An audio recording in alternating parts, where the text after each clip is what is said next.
Olá senhores, tudo bem? Vamos dar continuidade então à nossa matéria de Direito Administrativo.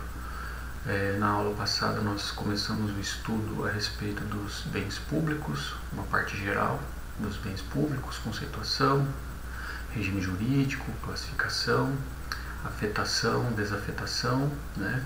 Então, sedimentada essa base dos bens públicos, nós temos condições de avançar ao estudo das espécies de bens públicos que temos no ordenamento jurídico brasileiro, ok?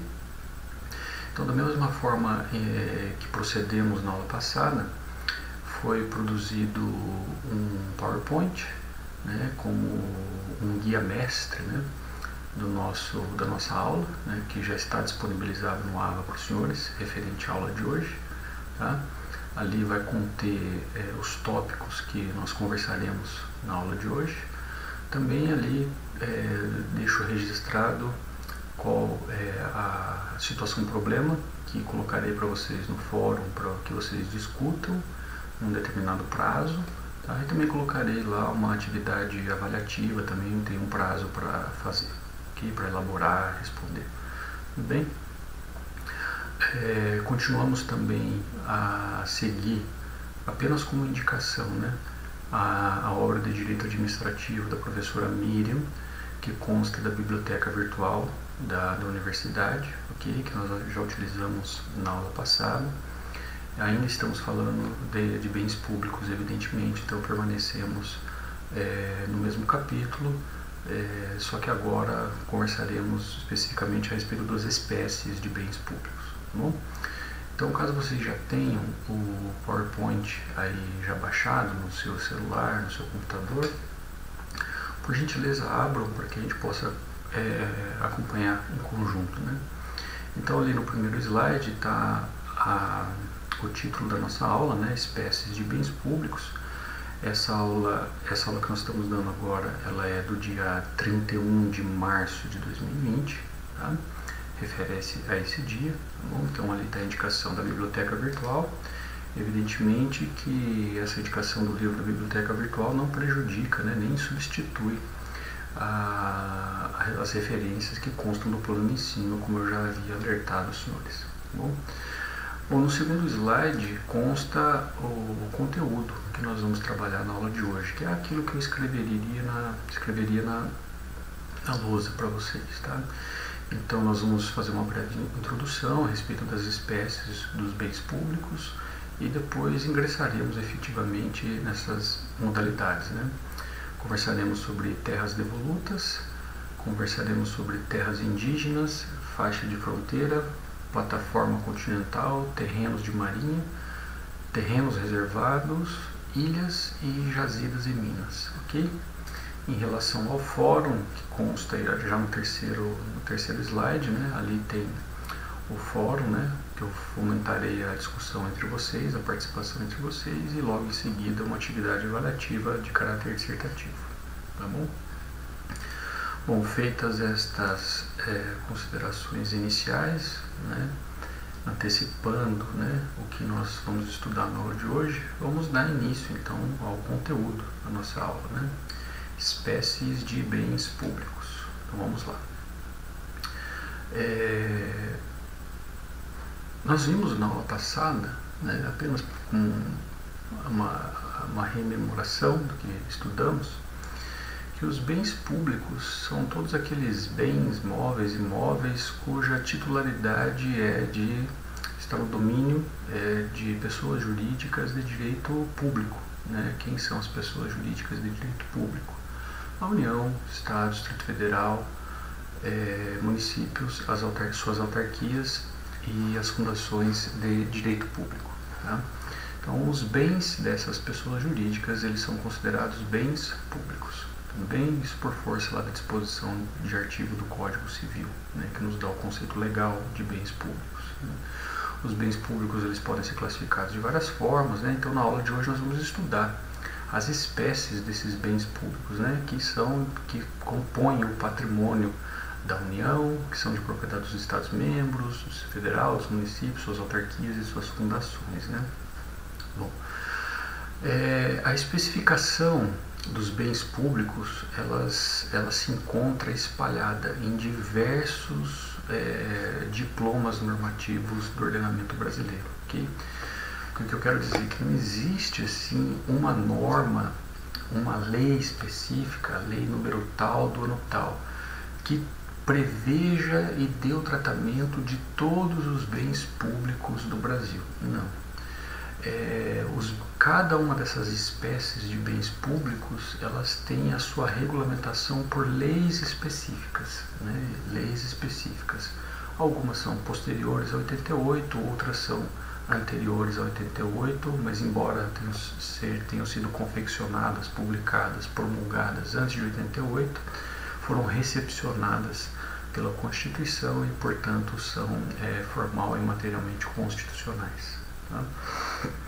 Bom, a Constituição Federal, ela trata dos bens públicos, mas apenas dando regramentos estruturais e conceituais, né, regras específicas, cabendo à lei posterior dar o tratamento específico. Pois bem, então a primeira ideia, o primeiro comunicado que tenho a trazer aos senhores é que a especificação dos bens públicos não consta de um diploma normativo específico. Não, os bens públicos são regulados por leis específicas distintas umas das outras. Okay? Cada bem público tem a sua lei específica, embora quase todos, na verdade todos, tenham um tratamento constitucional, de forma mais geral, de forma mais superficial, como eu disse, né? Cabendo à lei posterior dar o tratamento específico. Tá bom? Então, por exemplo, como nós vimos na aula passada, os bens da União, os bens chamados federais, né, classificados quanto à titularidade, os bens da União, chamados bens federais, eles estão previstos no artigo 20 da Constituição. Os bens dos Estados-membros estão previstos no artigo 25 da Constituição. Tá? Os bens imóveis da União, apenas dando algumas informações para vocês, os bens imóveis da União, eles são disciplinados por um decreto-lei de 1946, meio antigo, né? Decreto-lei de 1946, o decreto-lei 9.760 de 1946. Esse decreto, se você for lá no Google, digitar lá decreto-lei 9.760 de 46, colocar Planalto logo em seguida, né? Você vai ver quais são, é uma norma que dispõe a respeito dos bens imóveis da União, tá bom? E dá o tratamento específico desses bens, né? Temos também, em relação, por exemplo, a bens hídricos, né? Nós temos bens hídricos e sobre ilhas também, que são bens públicos. Nós temos o Código de Águas. Nós temos um Código de Águas, é uma lei, tá? Na verdade é um decreto, nas espécies, né? É um decreto de 1934, bem antigo, né?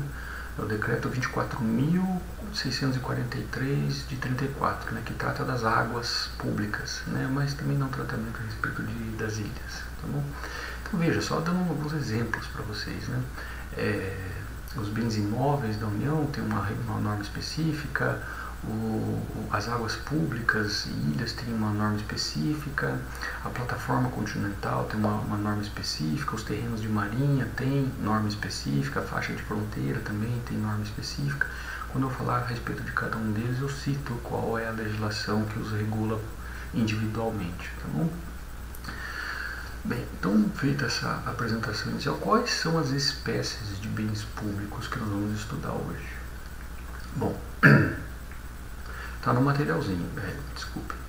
Primeira espécie de bem público que nós vamos estudar, não necessariamente nessa ordem que eu vou dizer para vocês, terras devolutas. Terras devolutas.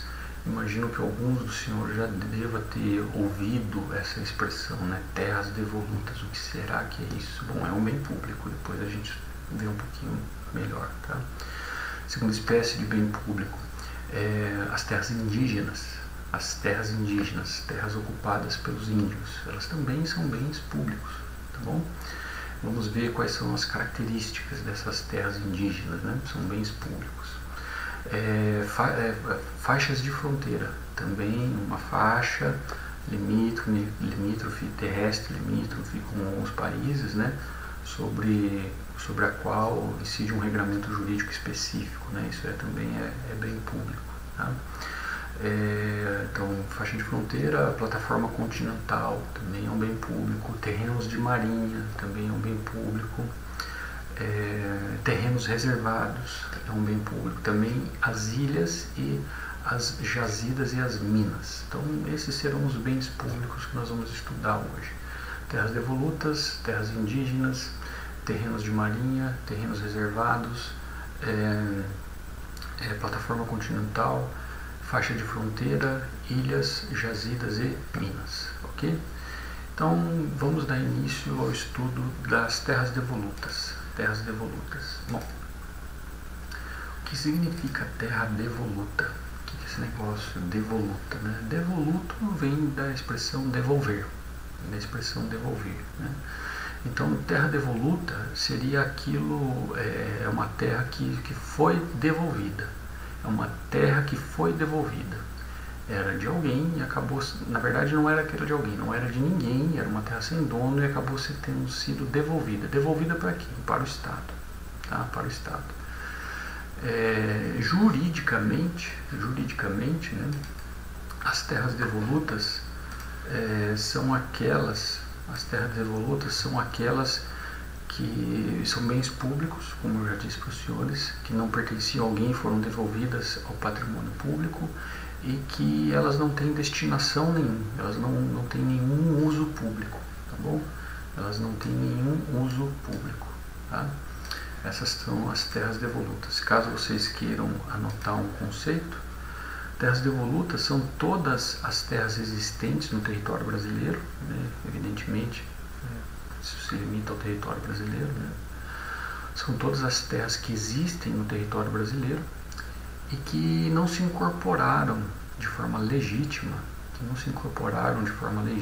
ao patrimônio de particular,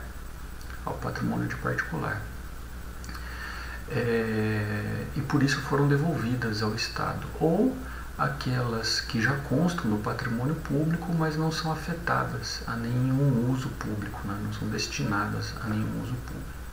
Então esse seria um conceito de terras devolutas, tá? Terras existentes no território brasileiro, que não foram incorporadas de forma legítima ao patrimônio de um particular, ou já foram incorporadas ao patrimônio público, mas não têm uma destinação de caráter público, ainda não tem uma destinação de caráter público. Portanto, se elas não têm uma destinação de caráter público, né, naquela classificação de bens públicos quanto à destinação, que nós vimos na aula passada, os bens podem ser de uso comum do povo, de uso especial e bens dominicais ou dominiais, né? As terras devolutas, quanto à destinação, por elas não terem nenhuma destinação, uma afetação específica, né? Não tem uma atribuição de uma finalidade pública, as terras devolutas são classificadas como bens dominicais, tá bom? Bens dominicais, bens públicos dominicais. Tá? Bom, é bacana a gente conversar a respeito de a evolução histórica das terras devolutas no Brasil, evidentemente, né? Então veja, o Brasil ele foi descoberto, né, pelos portugueses em 1500 e alguns anos depois, especificamente ali em 1530, né, Portugal passa a explorar o território recentemente descoberto, e aqui o Brasil passa a ser colônia portuguesa, né, o território é explorado, né. Bom, as terras brasileiras que foram encontradas, pelos portugueses, elas foram divididas, né, em capitanias hereditárias, e dentro dessas capitanias hereditárias, né, houve uma distribuição de pequenas porções do território, e a administração, a exploração dessa porção era dada para algumas pessoas, né, e essa pequena porção de terra que foi dada para essas pessoas, naquela época foi chamado de sesmaria. Ok? Sesmaria. Bom, isso em 1530, né? Bom, como nessa época essa distribuição de pequenas parcelas da terra, chamadas sesmarias, a algumas pessoas, né, não foi feito assim de acordo com algum rigor técnico documentado, né? Não havia um título que dissesse, olha, você é proprietário dessa terra, e aqui você tem que cultivar não sei o que, e as pessoas também não cultivavam, né? Não havia uma demarcação do limite dessa sesmaria em relação à próxima sesmaria. Algumas dessas pessoas que receberam essas terras simplesmente as abandonaram e nunca fizeram nada. Então veja, nesse período colonial do Brasil, né, que vai de 1530 até a independência brasileira, né, isso vai mais de 300 anos, né, essas terras eram pertencentes a Portugal. As terras brasileiras pertenciam a Portugal. Quando o Brasil se torna independente, né, 1822, 1824 vem a primeira Constituição Imperial. Em seguida, em 1850, é editada no Brasil, né, a Lei das Terras. Lei das Terras foi editada em 1850. Ela tem o número de Lei 601 de 1850, a Lei das Terras. O que essa Lei das Terras é importante aqui, nessa evolução histórica? O que ela fez? Ela fez retornar ao patrimônio público essas sesmarias, essas porções de terras que foram cedidas e que não foram cultivadas por ninguém, né? Então, assim, um momento anterior, essas porções de terra haviam sido distribuídas pelos portugueses a algumas pessoas. Essas pessoas simplesmente abandonaram, nada fizeram nessa terra, né? A terra ficou lá, entre aspas, solta, né? Sem nenhum vínculo de propriedade formal com alguém.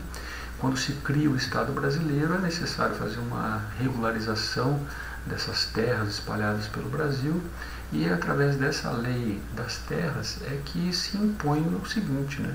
Essas terras que foram cedidas e não foi abandonada, não houve nenhum cultivo, elas serão retornadas ao patrimônio público, serão terras do Estado, né? E aí é que nasce a expressão terra devoluta, né? Devoluta de devolver. Então, aquelas terras que não tinham dono, né, que tinham sido abandonadas, elas foram devolvidas para o Brasil, tá bom? Com a Constituição de 1800, com a próxima Constituição de 1889, que inaugura a República no Brasil, né? A Constituição de 1891, a Constituição de 1891, ela transfere para os Estados-membros brasileiros as terras devolutas que estavam situadas nos seus territórios, né? E para a União só foram reservadas as terras devolutas. Foram devolvidas algumas terras para a União com base nos seguintes critérios. Essa terra aqui é importante ficar com a União porque ou é para defesa de fronteira, de fortificação ou para construção militar. Então, a depender da posição geográfica da terra que seria devolvida, isso em 1891, né, para a União somente seriam devolvidas terras que não tinham um dono nessas três condições, que atendessem uma dessas três condições, ou seja, proteção de fronteira, defesa da fronteira, fortificação e construção militar. Se a terra não se enquadrasse em nenhum desses três critérios, ela seria devolvida para o Estado-membro onde ela se situasse, tá bom? Então a regra é que as terras devolutas pertencem a quem? Aos Estados-membros. E a União só fica com a propriedade de terras devolutas nessas três hipóteses. Nessa época, os Estados-membros que receberam boa parte das terras devolutas transferiram essas terras para os seus municípios. Tá bom? Bom, a Constituição de 1988 mantém esse mesmo padrão. Tá bom? Qual o padrão? As terras devolutas, em regra, são de propriedade dos Estados-membros e somente serão devolvidas, somente são de propriedades da União, desde que haja um motivador de defesa de fronteira, fortificação, construção militar, e foram acrescidas também outras condições, por exemplo, preservação ambiental. Nesse caso também devolve-se a terra à União, né, porque é uma competência federal. Né, tá bom? Então, nesse panorama que a gente pintou, As terras devolutas, portanto, num resumo, né, elas são bens públicos, são dominicais, porque não estão afetados a nenhuma destinação pública, uma finalidade pública. Em regra, pertencem aos Estados-membros, que lá, muito tempo atrás, transferiram para os municípios, mas a regra é que pertencem aos Estados-membros. E somente vão pertencer ao patrimônio, vão compor o patrimônio da União, nessas hipóteses em que a Constituição autoriza a propriedade da União sobre terras devolutas, defesa de fronteira, construção militar, fortificação, vias federais de comunicação e preservação ambiental. Ok? Bom, essas terras, senhores, as terras devolutas, né, elas precisam ser delimitadas, né? Precisam ser delimitadas. Delimitadas em que sentido? Olha, essa terra aqui, ela tem tanto na área da frente, atrás é tantos metros, na lateral é tanto, ela faz divisa não sei com quem, então precisa delimitar isso, tá bom? Quem faz esse procedimento de limitação, ele pode acontecer tanto na via administrativa quanto na judicial, tá? Na via administrativa é feito pelo INCRA, tá bom? E esse processo discriminatório de terras devolutas, ele é regulado por uma lei específica, a Lei 6383 de 1973, tá bom? Lei 6383 de 1973. Ela dispõe sobre o processo discriminatório das terras devolutas da União.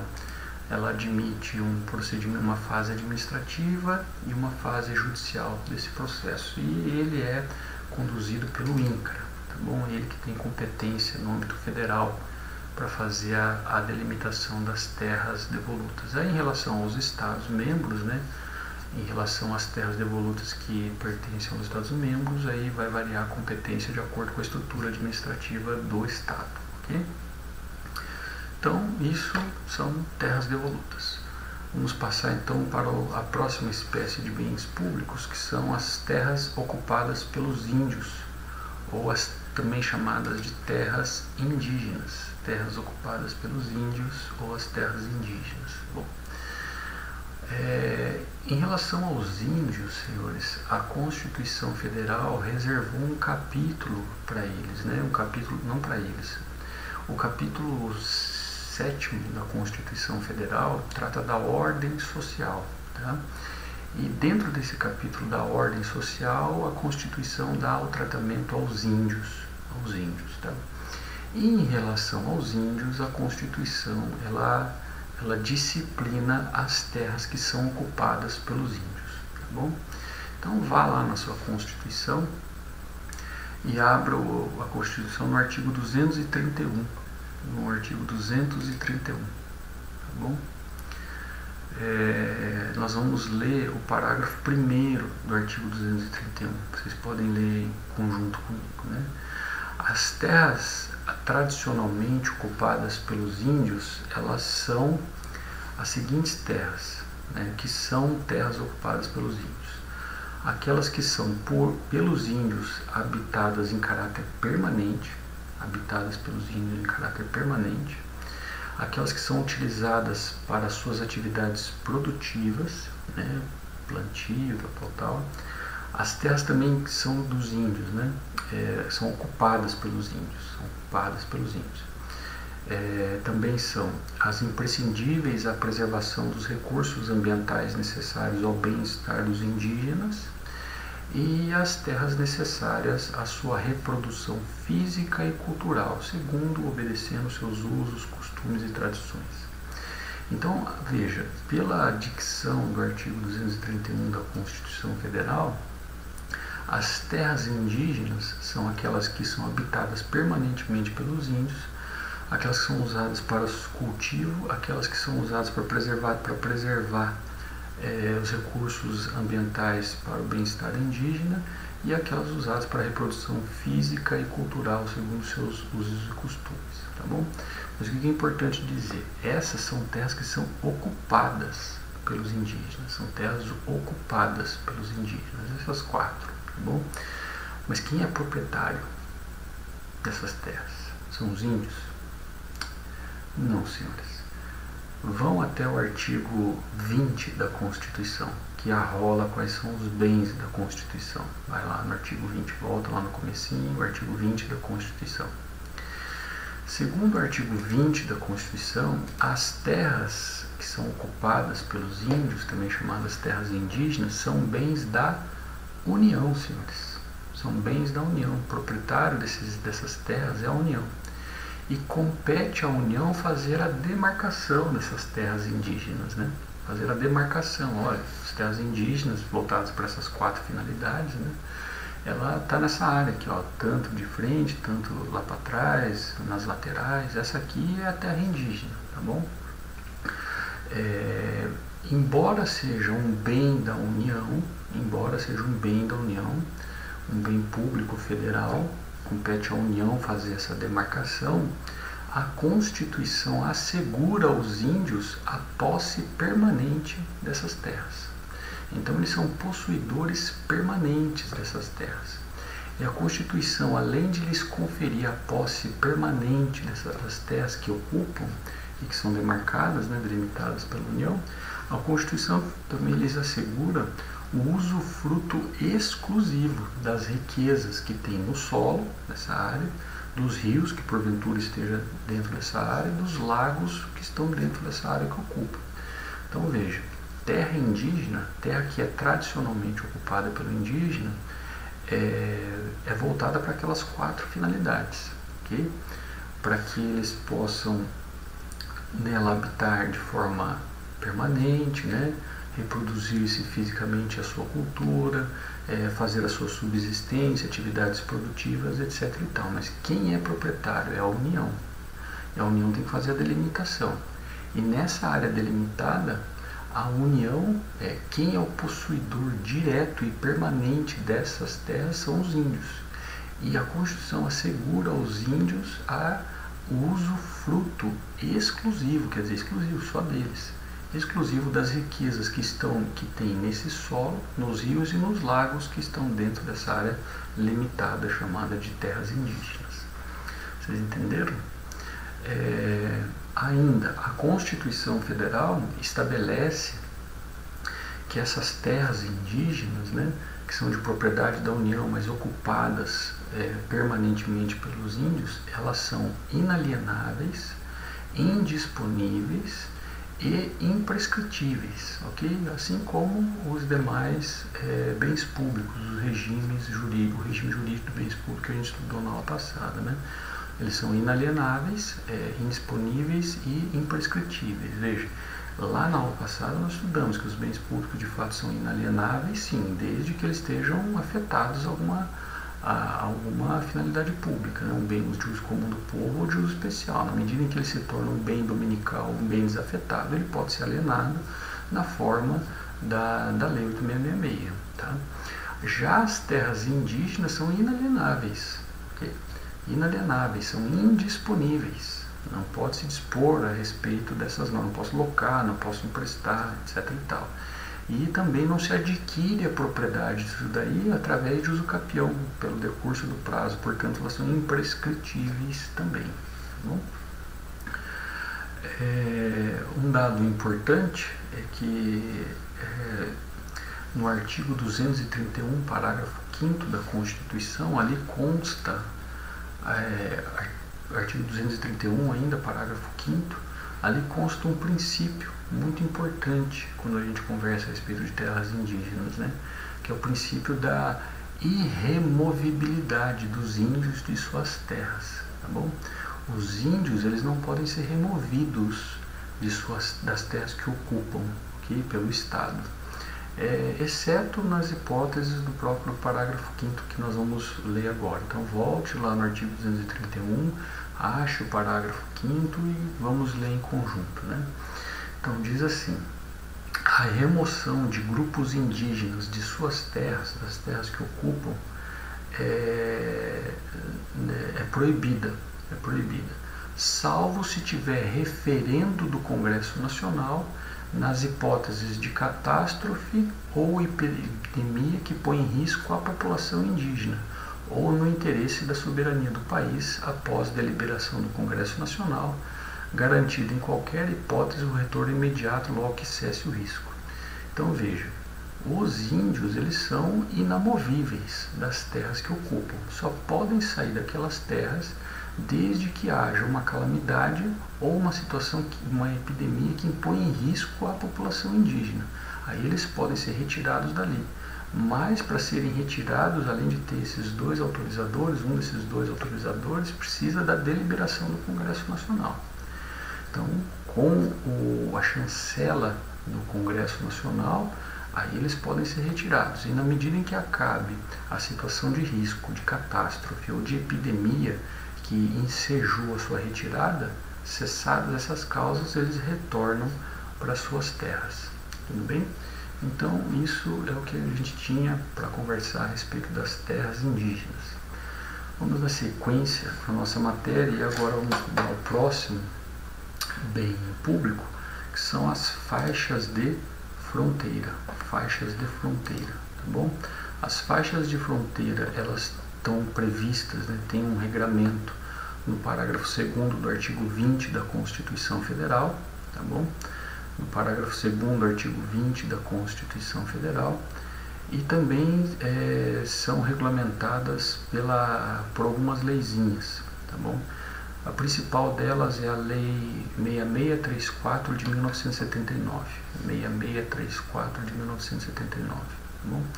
Então vamos falar um pouquinho a respeito da faixa de fronteira. Bom, o que é a faixa de fronteira? A faixa de fronteira é uma faixa terrestre, tá bom? É uma faixa de terrestre.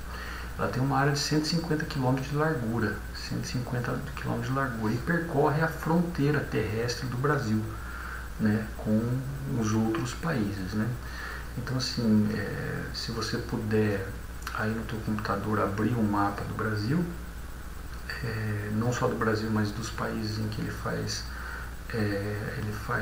divisa, né, faz divisa com os outros países da América do Sul. Então ali você consegue visualizar que nessa área da divisa com os países, imagina ali uma linha de 150 quilômetros. E essa área de 150 quilômetros, ela é considerada faixa de fronteira. E por que a lei estabelece que essa faixa de fronteira é um bem público, né?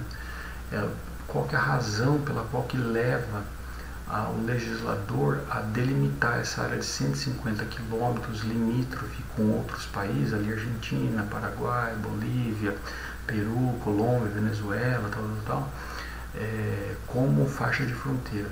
É para a defesa do território nacional, tá bom, senhores? O fundamento pelo qual se cria faixa de fronteira, o fundamento é a defesa do território nacional. Bom, significa que nessa faixa de fronteira, né, dentro do território brasileiro, nessa faixa de 150 quilômetros, né, os bens que se encontram ali são todos públicos. Não é essa a ideia que se quer dar. Nessa faixa de fronteira, nós temos bens de particulares e também vamos ter bens públicos, ok? Então, nós vamos ter bens de particulares e bens de propriedade do Estado, bens de propriedade do particular e bens de propriedade do Estado. Em relação aos bens privados que estão inseridos nessa faixa de fronteira de 150 quilômetros, que é considerado importante para a defesa do território nacional, essa leizinha 6634 de 79 impõe algumas condições especiais que incidem sobre esses móveis de propriedade de particulares, tá? Então, essas condições especiais, por exemplo, de ocupação em relação à alienação desses móveis, essa lei 6634 de 79 impõe algumas limitações ou restrições. Vou trazer algumas para vocês aqui a título de curiosidade, está previsto no artigo 2º dessa lei. Tá? Então, por exemplo, diz assim: salvo com consentimento prévio do Conselho de Segurança Nacional, é proibida na faixa de fronteira a prática de atos referentes a. Então, na faixa de fronteira é proibido a prática de atos referentes a. Inciso 1º. alienação e concessão de terras públicas, abertura de vias de transporte e instalação de meios de comunicação destinados à exploração de serviço de rádio, difusão de sons e imagens. 2. Também é proibido na faixa de fronteira a prática de construção de pontes, estradas internacionais e campos de pouso. Evidentemente que se tiver o consentimento do Conselho de Segurança Nacional, você pode praticar esse ato. Sem o consentimento, não pode praticar. São restrições. Tá? Instalação também é proibido, instalação de empresas que se dediquem às seguintes atividades, né? Pesquisa, lavra, exploração de recursos minerais, colonização e loteamento rural, tá bom? Também é proibido nessa área de faixa de fronteira a prática de atos de transação com o imóvel rural que implique a obtenção por estrangeiro do domínio, da posse ou de qualquer direito real sobre o imóvel, né? Então veja, tudo isso com base lá em 1979, evidentemente era uma outra realidade, né? Com base nisso, né? Com base na defesa do território nacional. Então os imóveis públicos e particulares que se encontram nessa faixa de fronteira, eles podem sofrer restrições impostas por lei, em especial por essa lei de 1979, que impõe algumas limitações, né, às faculdades de proprietário, né, as faculdades de proprietário, tá, do direito de propriedade. Tá bom? Então essa é a faixa de fronteira. Essa é a faixa de fronteira. Uma área de 150 quilômetros, estabelecida em lei, tem uns pontos a partir de onde que começa a medir isso não interessa muito, tá? Mas são 150 km de largura, sobre o qual os bens públicos e privados nela incidentes sofrem algumas restrições da lei, e essas restrições têm como fundamento a defesa do território nacional, ok? Então agora nós vamos passar ao estudo do próximo bem público, que é a plataforma continental. Plataforma continental, também chamado de plataforma submarina. Plataforma continental ou plataforma submarina. Tá? Bom, a plataforma continental, ela está prevista no artigo 20, inciso 5 da Constituição, tá bom? Inciso 5 do artigo 20 da Constituição. São um pouquinho, senhores. A faixa de fronteira, de acordo com a Constituição Federal, é bem da União, tá bom? Então quem legisla ali, impondo essas restrições, é apenas a União. Agora vamos para a plataforma continental. A plataforma continental também é um bem da União, tá bom? Está previsto lá no artigo 20, inciso 5º da Constituição. E ela é regulamentada por uma lei de 1993, que é a Lei 8.617 de 1993, tá bom? A plataforma continental é bem da União, previsto no artigo 20, inciso 5º, e é regulamentada pela Lei 8.617 de 1993. Tá bom? O que é a plataforma continental? Plataforma submarina, né? Porque submarino então fica embaixo do mar, né? Evidente. Ela é uma espécie de planície submarina ao longo da costa brasileira, que se inclina natural e gradualmente até uma certa distância do litoral, tá? Em português, tá? É extensão de terras submersas até uma profundidade de mais ou menos 200 metros, tá? O artigo 11 dessa lei 8.617 dá um conceito de plataforma continental. Assim, vou ler para os senhores. A plataforma continental do Brasil compreende o leito e o subsolo abaixo, né?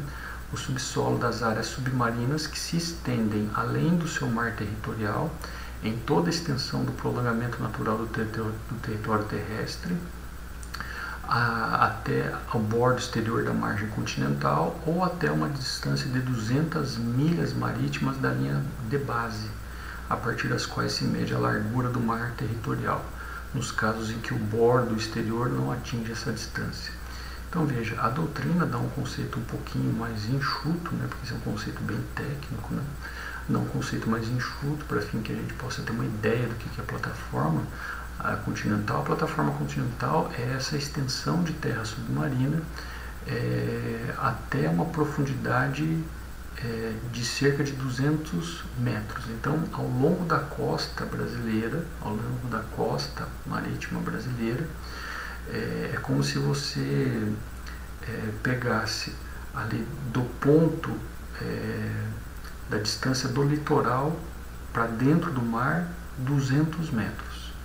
Mais ou menos seria essa ideia de plataforma continental. O solo, tá? A terra submersa e o subsolo. Isso é que compõe a plataforma continental dentro dessa distância de 200 metros. Okay? O que diz a Constituição a respeito disso? Né? O que diz a Constituição a respeito disso? Ela diz que a plataforma continental, os recursos naturais da plataforma continental são bens da União. Os recursos naturais que existem na plataforma continental são bens da União, tá bom? Os recursos naturais da plataforma são bens da União. Então isso significa que o Brasil ele possui soberania na exploração e aproveitamento desses recursos naturais que estão na plataforma continental. Sejam esses recursos vivos, que estão no leito ou no subsolo marítimo, né? Bom, nessa plataforma continental, senhores, que está evidentemente submersa, né, até uma profundidade, uma distância, uma profundidade de cerca de 200 metros, né? Então você sai da praia, vai descendo até uma distância de 200 metros, isso é a plataforma. Os recursos naturais que estejam ali na plataforma e no subsolo são propriedades da União, e a União tem exclusividade, soberania, na verdade, na exploração desses recursos naturais. Tá? Então, ali existem animais, existem vegetais, no subsolo tem petróleo, às vezes tem gás natural, que se formam dentro das rochas, né, abaixo da plataforma. Então, quem é que tem a soberania na exploração desses recursos? É a União, porque isso são bens da União, esses recursos são bens da União. Também cabe à União, nesse caso, o direito exclusivo de regulamentar a investigação da científica marinha que existe ali, a preservação do meio ambiente, a construção e operação e o uso de todos os tipos de ilhas artificiais, instalações e estruturas. Né? Então, a regulamentação da exploração de atividade científica, por exemplo, na plataforma continental, quem regulamenta isso é a União. Quer explorar a plataforma continental, os seus recursos ali, o estudo científico, depende de autorização da União nos termos da lei que ela fizer promulgar. Assim também que compete apenas à União a prerrogativa de autorizar e regulamentar perfurações na plataforma continental em busca de gás natural e de petróleo. Tá? Caso a União não queira fazer isso ela por si só, se não seja isso, caso isso não seja regime de monopólio, né, ela pode autorizar. Quem pede autorização pede exclusivamente para a União, tá bom? E uma outra observação em relação à plataforma continental é que os demais estados, né, eles são os estados estrangeiros, né, eles têm o direito de colocar cabos e dutos na plataforma continental. Vão ter o direito de colocar cabos e dutos, mas desde que evidentemente tenha o consentimento do governo brasileiro, da União, tá bom? E o Estado brasileiro pode estabelecer quais são as condições pelas quais esses cabos vão ser colocados ali na plataforma continental brasileira. Por isso acontece, por exemplo, com os cabos de internet, né, que vêm de outros lugares do mundo, né, eles vêm através de fibra ótica, através do mar, né, e para chegar aqui aos servidores que estão espalhados pelo Brasil, né, para distribuir depois para as pessoas, para os consumidores, eles evidentemente passam pela plataforma continental brasileira. Né? Para passar ali precisa de autorização da União, nos termos de lei específica, e a União estabelece as condições pelas quais esses cabos vão ser colocados na plataforma. Se vão ser colocados apenas na superfície, ou você tem que perfurar e colocar uma determinada profundidade, e eles assim ingressam no território nacional. Então essa é mais uma curiosidade a respeito da plataforma continental. Então, a plataforma continental, senhores, apenas para fazer um breve fecho, né, é essa área que do litoral a gente conta 200 metros de profundidade mais ou menos. Existem outros critérios, mas um dos critérios é esse, né? 200 metros, 200 aproximadamente 200 metros, mas na verdade são 200 milhas, que é o que fala a legislação, né? Alguns autores entendem que uma milha seria tantos metros, mas bom, isso é uma questão de matemática. A norma jurídica fala 200 milhas de profundidade, né? Então essa parte da costa terrestre, sempre 200 milhas de profundidade por toda a costa terrestre, isso é a plataforma continental. Os recursos naturais que estejam na plataforma continental, em cima dela ou no seu subsolo, isso pertence à União, tá? Para explorar esses recursos, para fazer atividade científica nesse recurso, para passar cabos e dutos, né? Tudo isso depende de consentimento prévio da União nos termos da legislação, tá bom? Bom, vamos passar então para o próximo bem público, estudo do próximo bem público, que são os terrenos de marinha, tá? Terrenos de marinha. Os terrenos de marinha são bens da União também, senhores. Está previsto no artigo 20, inciso 7º da Constituição Federal, tá bom? São bens da União, tá bom? E são bens da União e eles são bens dominiais, porque eles não estão afetados a nenhuma finalidade pública, tá? O que é terreno de marinha? O que é terreno de marinha? Bom, aqui o conceito é bem chatinho, porque ele é bem técnico, tá bom? E eu vou trazer eles para vocês, caso vocês queiram anotar, né? Terrenos de marinha são todos os que banhados pelas águas do mar ou dos rios navegáveis, vão até a distância de 15 braças craveiras para a parte da terra, contadas desde o ponto em que chega ao pré-mar médio. Então veja, bastante coisa técnica aqui, que não envolve muito direito, né, em si, né? Envolve outras disciplinas. Mas vamos lá, vamos tentar explicar. Terreno de marinha, né, são aqueles que são banhados por água do mar ou rio navegável. Tá? Então a água do mar chega nele e acaba banhando esse terreno, ou o rio navegável também chega nele e acaba banhando. Mas qual que é o limite de tamanho do terreno, para ser considerado terreno de marinha? 33 metros, a norma diz, né, que vão até a distância de 15 braças craveiras para a parte da terra. Isso dá 33 metros, tá, senhores? Então, a partir do momento que começa a banhar, até conta 33 metros para dentro, essa faixa aí a gente chama isso de terreno de marinha. Evidentemente que esses 33 metros eles são contados desde o ponto em que chega o pré-mar médio. Isso acaba variando, né? Porque o movimento do mar, dos rios, ele não é sempre uniforme, né? Ele varia. Então esses 33 metros também acabam variando de acordo com isso. Bom, mas sempre existe um pré-mar médio para você dizer quanto que é o tamanho do terreno de marinha, esses 33 metros. Esses 33 metros, senhores, que são chamados terrenos de marinha, eles são bens da União e são bens dominicais. Eles não estão afetados a nenhuma finalidade pública, tá bom?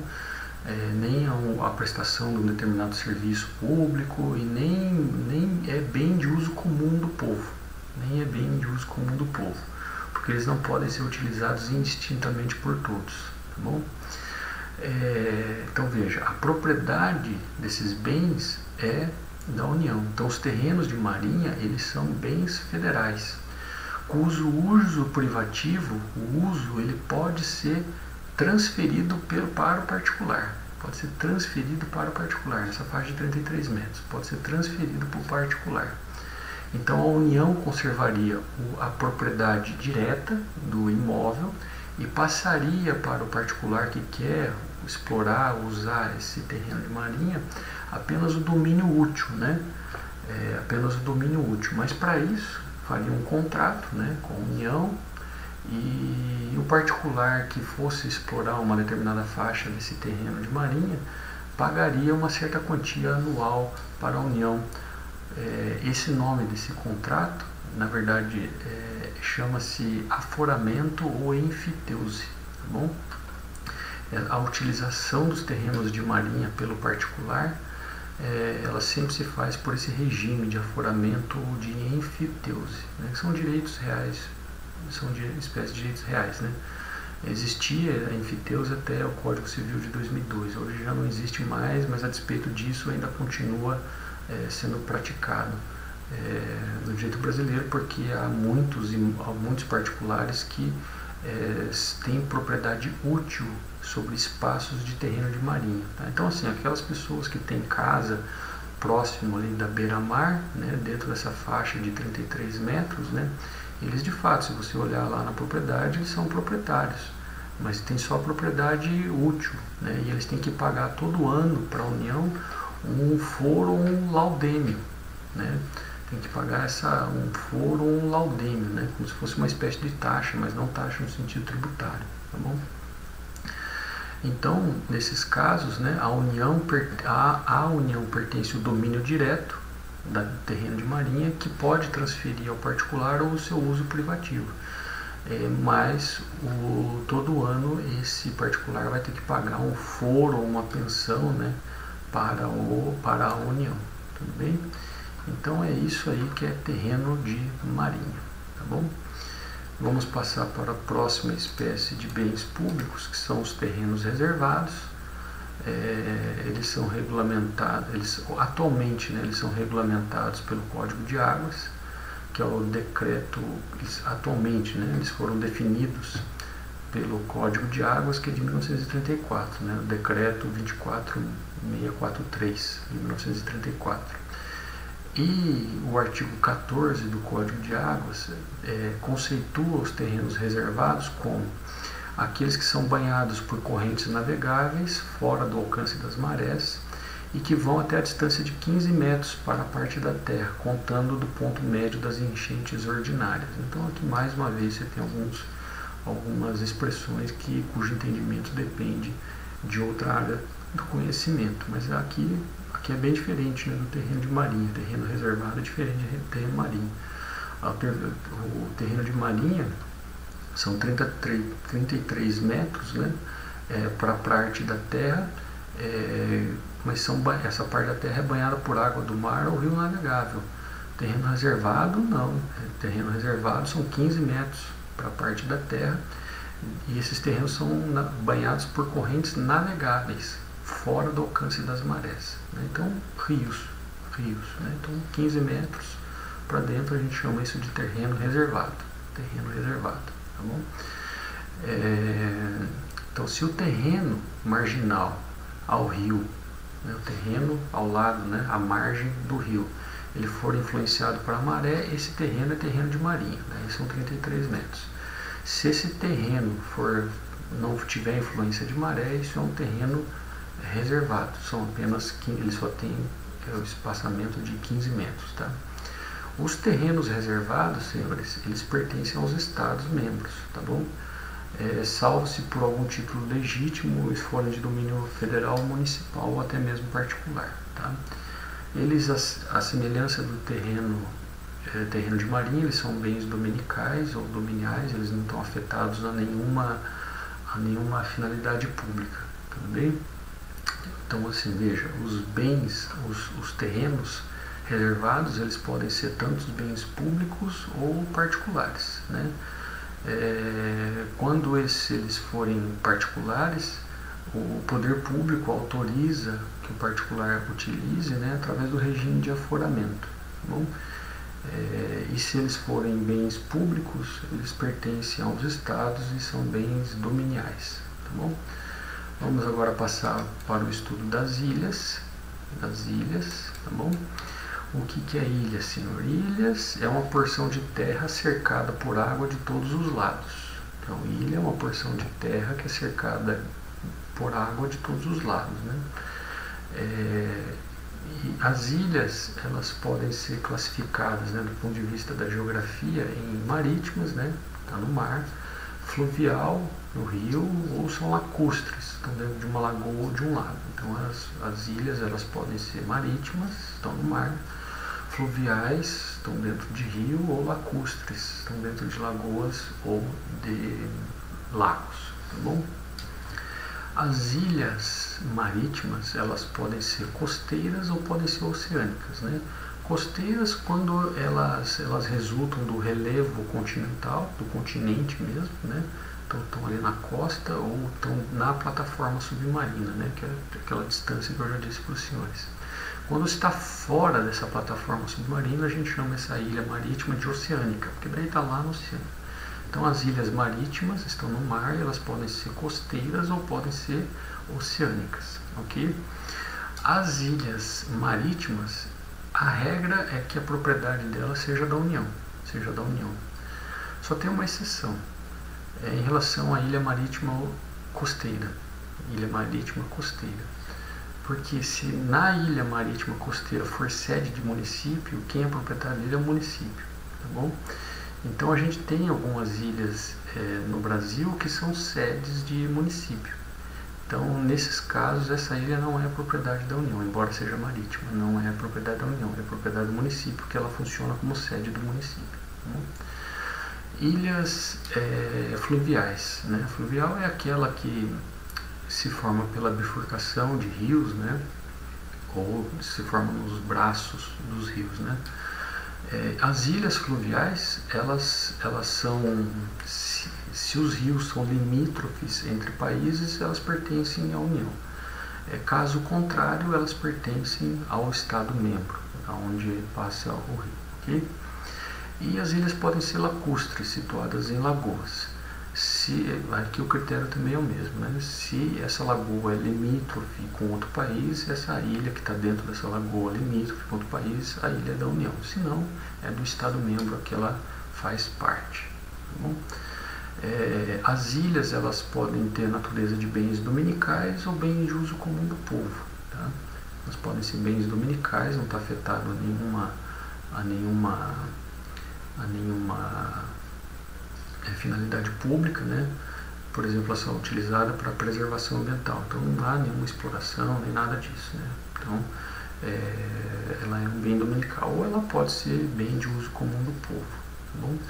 Então veja, em relação à propriedade das ilhas, elas podem ser da União ou podem ser dos estados, né? Ah, professor, mas já ouvi dizer que tem gente aí que é dono de ilha, a pessoa já comprou uma ilha, tal, isso existe, né? Olha, senhores, ilha é bem público, tá? Bem público, ou federal ou estadual. E é possível a alienação de bem público? Sim, desde que ele seja desafetado. E daí a alienação vai ocorrer de acordo com os artigos 17 e 19 da Lei 8666. O mais comum é que essas ilhas sejam locadas pelo poder público, né? Geralmente é isso que acontece. Os particulares, eles locam a ilha, né? Mas as ilhas, enquanto afetadas a uma determinada finalidade pública, elas são bens públicos. Elas só podem ser alienadas na medida em que forem desafetadas. Tá bom? Agora vamos terminar falando a respeito de jazidas e minas. Jazidas e minas, né? Que é a última espécie de bem público. Vamos aqui, o artigo 176 da Constituição, o que é jazida, né? É tratado lá pelo artigo 176 da Constituição. Tá bom? Jazidas e as minas são tratados pelo artigo 176 da Constituição. O que é jazida? Jazida é aquela massa individualizada, né? De uma substância mineral ou uma substância fóssil, que ela está aflorando, né? Aparece na superfície ou está dentro da terra. Isso é uma jazida. O que é mina? Mina é uma jazida, só que está em lavra, né? Está em lavra. Então, jazida é aquela massa, é uma substância, um pedaço, né, de uma substância mineral ou de um fóssil que está ali aparecendo na superfície ou está no interior do solo. E a mina é a jazida que está em lavra. Tá bem? As jazidas minerais, essas massas individualizadas minerais, que podem estar na superfície ou no interior da coisa, elas são bens da União. Tá bom? Elas são bens da União e constituem propriedade distinta da do solo. Então o solo onde ela se encontra pode ser um bem público ou um bem privado, tá bom? A jazida que se encontra no solo, isso é bem da União, tá bom? o proprietário do solo, onde é encontrada a jazida ou a mina, né, pode participar dos resultados dessa lavra, na forma e no valor que dispuser a lei. Tudo isso está no artigo 176 da Constituição. Da mesma forma, né, que os estados da federação, onde são encontradas, em cujos solos foram encontrados jazidas e minerais, eles também têm direito à participação no resultado da exploração. Por exemplo, isso acontece muito quando você encontra no solo ou no subsolo jazida de petróleo ou de gás natural, né? Quem é proprietário disso, né? Isso é a União, que é o bem, né? E, bom, como isso está na propriedade do Estado membro, eles têm direito a ter uma participação no resultado. Isso a gente chama de pagamento de royalties. Tudo bem, senhores? Então nós encerramos a nossa aula de hoje, em que tratamos de espécies de bens públicos, falamos dos principais deles, né, das terras devolutas, das terras indígenas, faixa de fronteira, plataforma continental, terrenos de marinha, terrenos de reserva, as ilhas, jazidas e minas, ok? Depois vocês entrem lá no fórum, participem do fórum de acordo com o prazo que ali foi estipulado e também façam uma atividade avaliativa. Caso vocês tenham dúvidas, encaminhem para mim sem problema algum, tá bom? Muito obrigado e até a próxima aula.